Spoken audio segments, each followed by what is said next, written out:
So for our entree today, we're going to do a roast, which is very popular around the holidays once again. We're going to put a little play on the roast because we're going to use grains. And what we have is quinoa, very popular, and farro. Farro is just a very nutty, really nice flavored grain.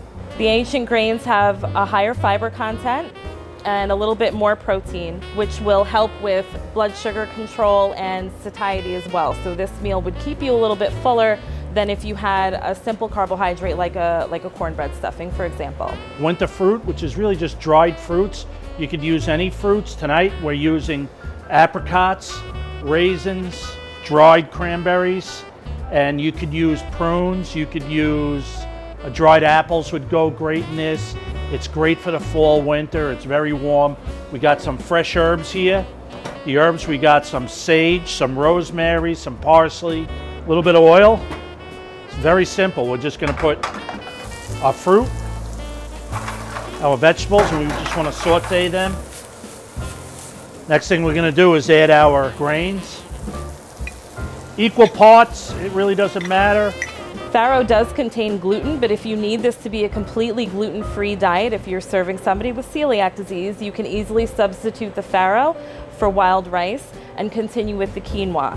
Once again, once I have it sauteed a little bit, I want to hit it with our fresh herbs. We just want to bring out the oils in them. And we will put a little salt. The dried fruit in the stuffing is more concentrated in nutrients and a little bit more concentrated in sugar. Always read your labels when you're buying dried fruit. Look at the ingredients and make sure you're not buying something that's packed with additional sugar or in any kind of syrup.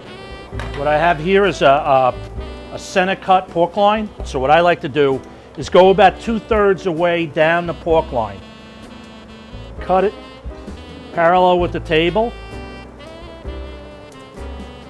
About 2/3, maybe even a little bit more, so that we could lay it open.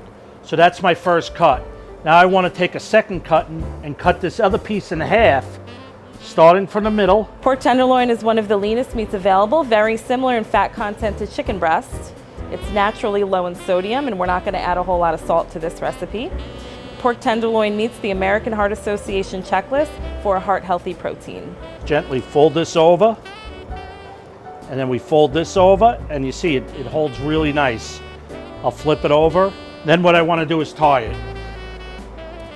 You could take 4 pieces of rope and just do individual.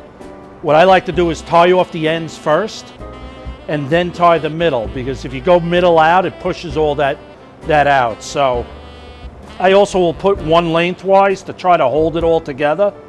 I think, I'm tying it a little bit different than you'll do at home, only because I've been doing it for a long time. Now this will go in a roasting pan, and we're gonna put it in a 350-degree oven. It's probably gonna take a good hour and 15 minutes, minimum 145, 150, and that's when you would take it out. So this is our finished product. It's a roast pork loin, and what you're gonna see now is you see a lot of drippings and juice from the pork that came out. We want to use that. We're going to deglaze this with port wine. I want a little sweetness to the sauce.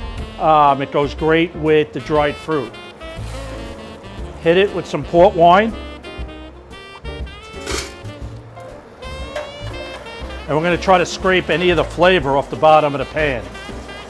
We're going to let this port wine reduce by, say, a half. You don't want to reduce it too much. There's a lot of sugar in the port wine. And then we go with a stock. I'm using a chicken stock today. You could use beef stock, chicken stock. It is a pork dish. Any flavorful stock.